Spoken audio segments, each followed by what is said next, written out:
Baseball, Rivets taking on the Leprechauns at home. Rockford trying to end a 5-game losing streak. Top two, Connor Cunningham's going to field the grounder. Fires a throw to home. Leprechauns will beat the throw. Rockford down 1-0.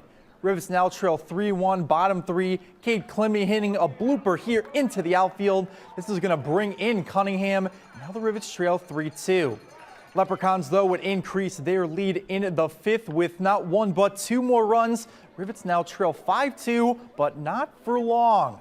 We go to the bottom of the fifth. It is Climie again. This time he gets some mustard on that ball. It's going to clear the left field wall, and his 3-run homer tying the game at 5. Leprechauns, though, have some luck on their side. They take a 7-5 lead. Rockford would lose 9-6.